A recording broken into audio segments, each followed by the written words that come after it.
Hello, and welcome to the Pest Control Marketing Podcast with your host, me, Hal Coleman, uncensored and unplugged. Pay attention, take lots of notes, because you're going to find out exactly how to get more new customers, more referrals, and grow your business. Hal Coleman has been active in the pest control industry for over 40 years, including owning and operating his own successful pest control business for 18 years. He now devotes his time to helping other PCOs and other WCOs double, triple, and even quadruple their businesses faster than they ever imagined. Be sure to check out his website, pestcontrolmarketer.com. For more information about Hal's coaching program, you can reach him at 770-993-0004 or email him hal@halcoleman.com. Mike Stewart is known as the Internet Audio and Video Guy.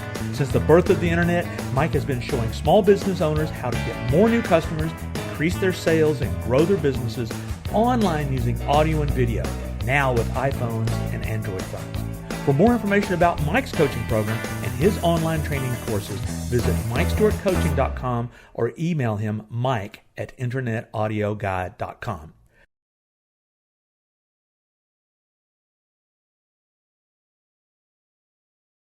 Well, hello again, folks. This is Hal Coleman with yet another episode of the Pest Control Marketing Podcast, here to help you grow your business and get it on a faster track. And I'm here again with my friend, my mentor, my business associate, the internet marketing wizard of all time, Mike Stewart. How you doing, Mike? I'm doing great, Hal. Glad to be here. And thank you for calling me the marketing wizard.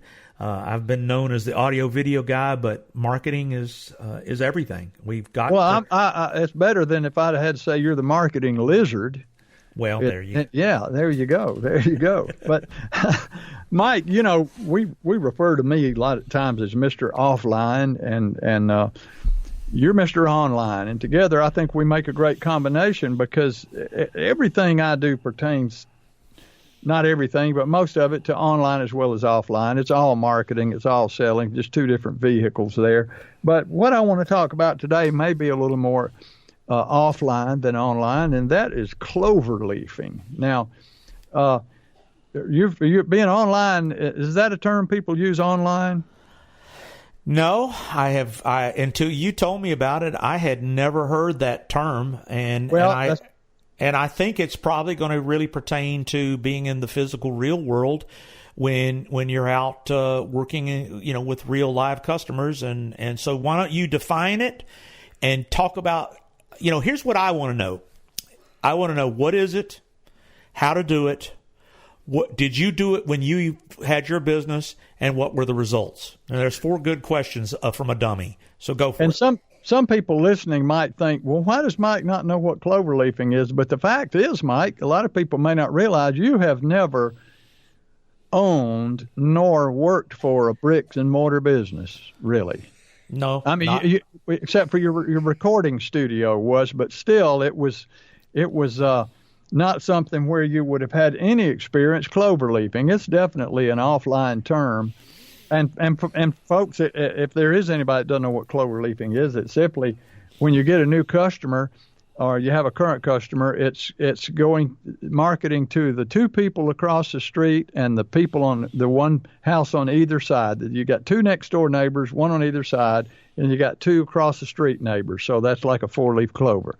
And I tell people a lot, Mike, that the easiest person to sell something to is the next door neighbor of one of your current customers, because just the fact that your neighbor is doing business with them is there's a certain level of confidence and security there. Well, a lot of it is because of what's known as the law of conformity. We get our strengths and identities from groups and the people who we associate with. So there's a subconscious level there that says, well, if my neighbor's doing business with them, or if they're good enough for my neighbor, then they're probably good enough for me too. Or if my neighbor's made that choice, I should make that choice too. So, but there are things that you can do, ways to reach out to next door neighbors, and a lot of people, when I began to talk to them about cloverleafing, a lot of my clients are on my 1 hour coaching call that I do with people, my free session. They'll say, well, no, our city's got an ordinance where you can't knock on doors in a neighborhood, you can't canvass in neighborhoods, and that's okay, but there is really no ordinance that I know of. There may be one that says you can't knock on the next door neighbor's door of your customer. And there are a lot of things you can do to make that more effective too.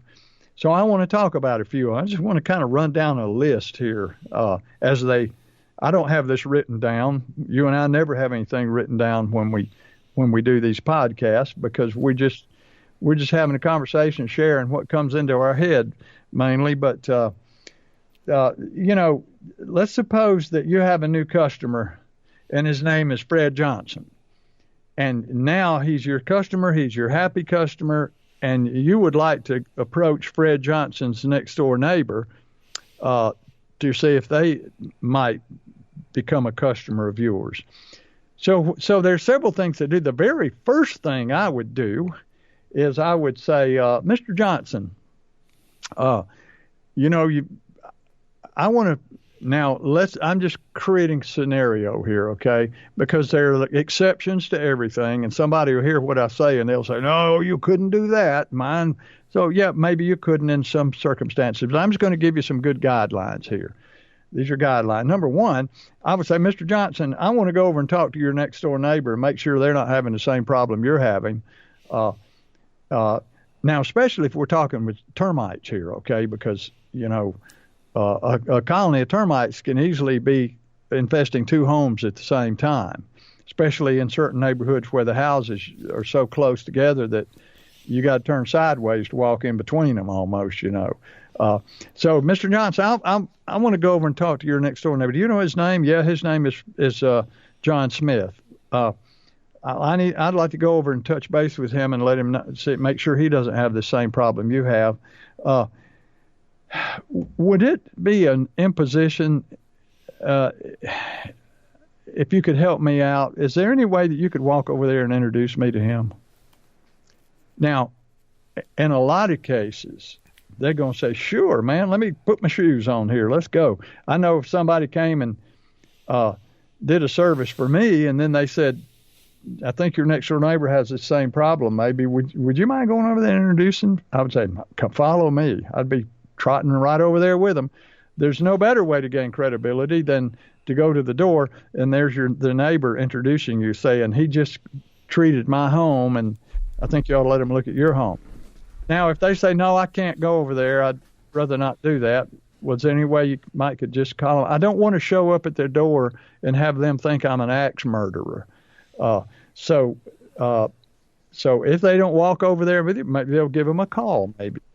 But if that's not possible, if they say, no, I don't know my next door neighbor, you say, okay, well, I'm gonna walk over there and talk to them, and if you don't mind, I'm gonna tell them you're my customer, so they don't know I'm an axe murderer. And I love the axe murderer line because it's humorous, but everybody gets it. They understand why it's important to have an introduction, and so.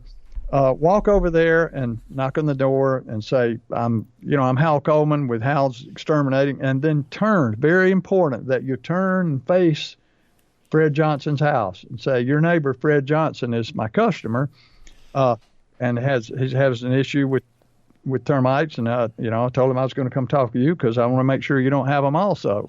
And if you'd like, I would really like to do an inspection. It won't cost you anything. It's free. I'm just not here to pressure you. I just want to do a free inspection to make sure you don't have this problem. So if they say, no, you can't do that, well, could I leave you and you have your literature there in your hand, your pamphlet, your card, may I leave you with this in case you do ever have a pest issue? Sure, you can leave it with me. And if they're not even there, leave something in the door. I mean, there's just all kinds of steps here. Step 1, step 2, step 3, step 4, step 5. If step 1 doesn't work, go to step 2. If step 2 doesn't work, go to step 3. But if you go to the neighbors across the street, and on either side, you will find there's a ton of business there. And I talked to a lot of PCOs, WCOs, who they never do that. They don't do it for various reasons. Don't have time, don't feel comfortable doing it. Maybe there's an ordinance, but there's no ordinance against somebody introducing somebody else to their next door neighbor. Okay, so nobody's going to bother you, I don't believe, for doing that. Now they might if you're going all over the neighborhood, door to door to door to door to door, but and your truck is not even there with you. So, but reach out to those neighbors on either side and across the street. And I had a guy tell me one time, when I go across the street, he said, what I do is I just will ask my customer, say, I'm going to be walking straight. Do you know the person across the street? Yeah. Her name is Brenda Johnson. Okay.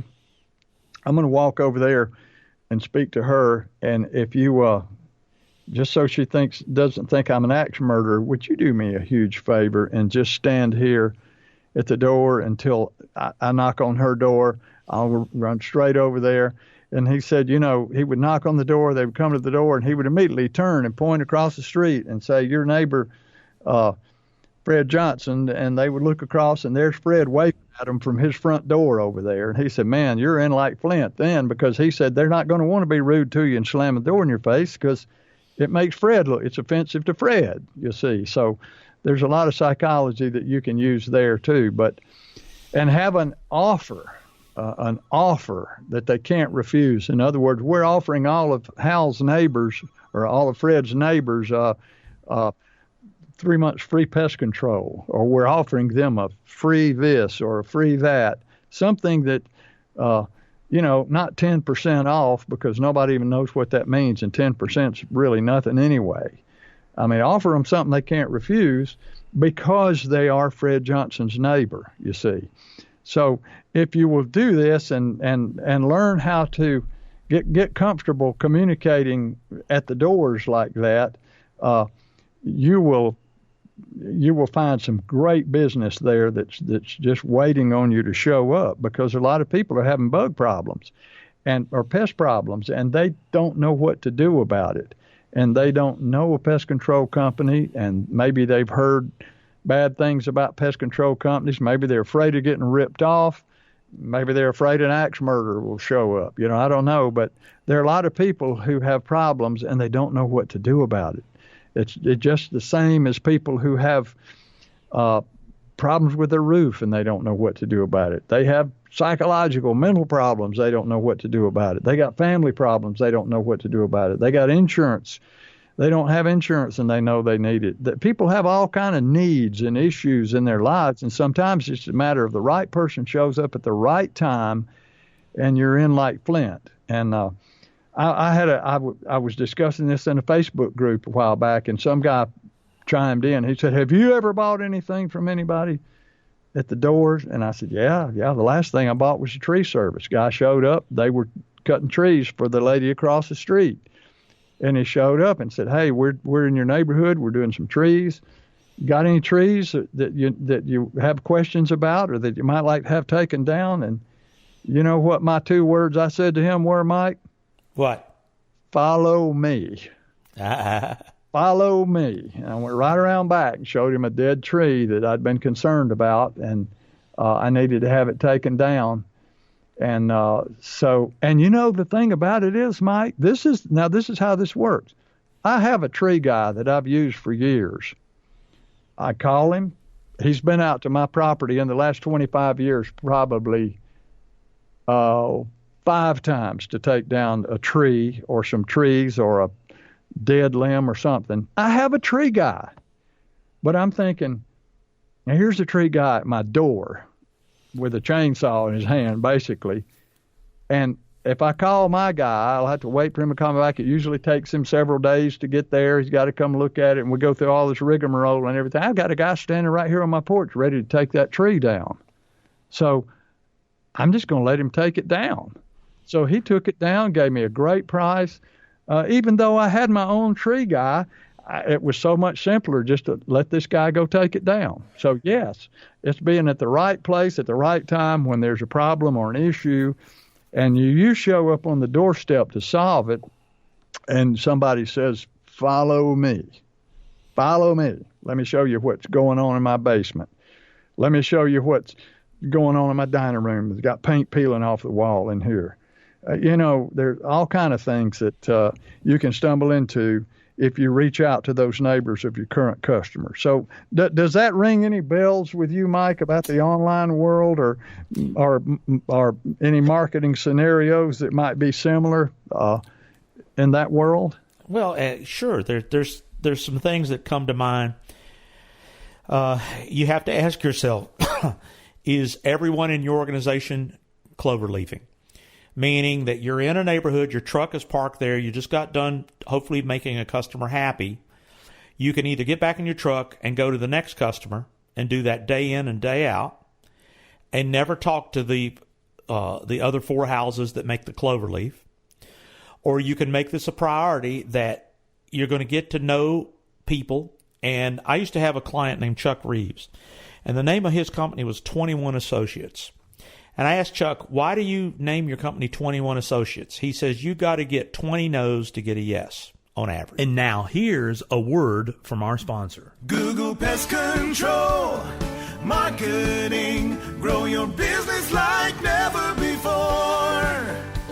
Call 770-993-0004. Did you hear that? That is a jingle. But more than that, it is an audio logo and what I call a marketing earworm. But that's a bug, that's a worm you want in your local market on YouTube, Facebook, Spotify, and podcasts like you're listening to right now. Yes, you should do a podcast as a PCO, but we'll talk about that another time. You want your market singing Google your name, what you do, and your phone number. Simple, but it works. If you want to cash in on this marketing bonanza, go to pestcontrolmarketingjingles.com to learn more. Or just call me, Mike Stewart, at 770-826-3662, or call Hal Coleman at 770-993-0004. And we would love to show you how to do what we call search and call advertising with earworms. And oh yeah, it works on that old-timey technology of radio and television. Why don't you call us today and learn more? Google Pest Control Marketing. Grow your business like never before. Call 770-993-0004. I used to have a client named Chuck Reeves, and the name of his company was 21 Associates. And I asked Chuck, why do you name your company 21 Associates? He says, you got to get 20 no's to get a yes on average. Yeah, I remember that. And I said, well, that's interesting. He said, the people who are willing to be consistent and persistent, asking for yeses, statistically cannot not get a yes. So that means if you cloverleaf 5 houses a day, what's the average route for a tech? It can be anywhere from 8 to 18. I mean, 12, 14 is a pretty good average. But here's the thing. It's a lot of times going to be a 2-man effort because the guy who's got 14, the route technician who's got 14 or 16 stops set up, and they're all scheduled throughout the day, he doesn't have time to do a service and then run across the street and knock on doors. He's got to haul butt to get to his next service on time. So it's kind of sometimes it's a 2-man operation where 2 guys ride together and one's servicing the houses and the other one is over there knocking on the doors of the neighbors. Or you can go back. You could take another day, like a Saturday, and just say, I'm going to pick, 8 of my customers today, and I'm going to go and I'm going to cloverleaf their neighbors. So it doesn't work well for a technician to do it while he's out on his route because there's just no time to do it. Well, the point is somebody needs to do it if you're not doing it. And it's an average, it's an average thing. And, of course, one of the things I would make a recommendation is that obviously 2 things that I heard that I want to mention. Number one, you want to make sure that your print material references specials, discounts, offers, and other services. In other words, one of the things I was thinking about is that, some people probably already, like you said, you already had a tree guy. Well, they probably already have a pest termite contract. And of course, their objection is, well, I've already got somebody that takes care of that. No, thank you. But if you start offering other money-making opportunities, mosquitoes, wildlife, we had one company in Atlanta that started doing aerating, seeding, and lawn care. So in other words, in fact, we have one PCO that does Christmas decorations. And see, all of that stuff is in their brochure information. So even though you may not get a termite customer, you might get a Christmas decoration or a lawn care or a seeding. In other words, if you're doing these other services to increase your revenue and you're not letting people through the Cloverleaf opportunity and tying it back to the internet, making sure that you have web pages about it. One of the most phenomenal things you can do in print now is what's called a QR code. All you got to do is hold your camera at a QR code, and you can take people on their phones to any offer on the internet that you want to. You can take them to videos that explain the offer. This is the difference between being proactive or not. And if you're already in the neighborhood, what's the time is it going to take to get for the second person or the person who's responsible for it? How long is it going to take to leave some information and knock on 4 doors? That just seems like that's an obvious. If it's a 2-man team, that guy's job is invaluable. If he was able to knock on, let's say, if there's 10 stops, that's 40 knocks a day. Yep. And if he was at 45 knocks, according to Chuck, you would get 2 new customers every day of every week of every year. Now, what's the value of that to you? My gosh. Oh yeah, it's incredibly valuable, and it's those are easy customers. They're the neighbors of your current customers, and there's a lot of business laying there. To be had. And, you mentioned, I've already got a termite customer. My next question would be, are you 110% happy with them? Now, I've had people in the past that say, I ask them if they're happy. I ask them if they're happy. They always say yes. I said, well, look, ask them this question. Are you 110% happy? He said, I started asking them if they were 110% happy. And a lot of them now they say, well, no, I'm not 110% happy. Well, why not? And then he said, then they proceed to tell me a problem they're having with the company they're with. I said, well, you wouldn't have that problem with me because this is what we do. So you find that a lot of them do have somebody, but they're not happy. Because, see, this is human nature, Mike. It's a relationship. It's just like a couple can be, let's just say a man and a woman are going together. They're dating, and that's what we're doing with our customers is dating them, and they're going along okay till all of a sudden somebody shows up and notices this lady and comes up and says the right thing at the right time and says, I want her for mine, and they begin to compete for her affections, and next thing you know, she has left the person she was with and she has gone with this new person. So it's the same thing, the only reason people should stay with a service provider is if they're happy and the person's providing everything they need, physically and mentally, and they're taking care of the problem. And there are a lot of people who have pest control services that they can't stand the people, but they need the pest control service, but say, I don't like that person, got a bad attitude, they show up late, I just cringe when I see them coming, but I need them. You see, on a case like that, it's real easy to get them to persuade them just to dump the person that they don't really like and go with you. We're competing for customers out there. So just because somebody has a service doesn't necessarily mean they're happy with that service. And if you can provide a better service and treat them with more respect and treat them nicer and be more compelling and more attractive, then bang, all of a sudden they're canceling their old service and they're going with you. So it's competition. It's all about competition. Well, so anyway. More importantly, if you don't ask, you won't get. And I'll tell you something you should ask of Hal Coleman. You should ask to get a 1-hour consultation with him. And all you got to do to find out how good Hal is and how great he is at helping you build and grow your business, just call him for his 1-hour free consultation at 770-993-0004. I'm telling you, you'll be glad you did. You don't know what you don't know, and the only way you're going to find out is ask questions from somebody who's the expert. Hal's the expert.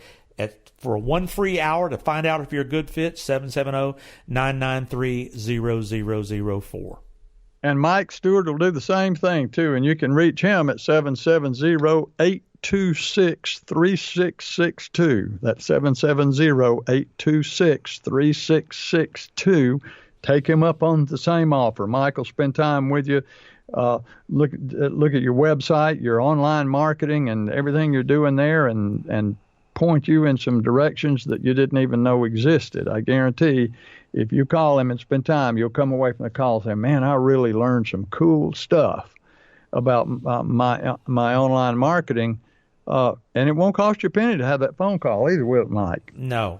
We want to give first to make sure it's a good fit, and you have no risk reversal, meaning that let's get to know each other. We don't expect you to marry us until we've had a good first date, and so and marketing is like dating. It's like you got to get to know each other. You got to know, like, and trust each other. And so as far as that goes, Hal, I think we've covered cloverleafing, and what you do is when you're out there cloverleafing and doing leave behinds, you tie it to your online marketing. That's where offline and online can bridge the gap, and I am out of here.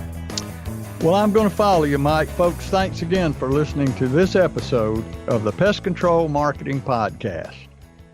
Thanks for listening to the Pest Control Marketing Podcast.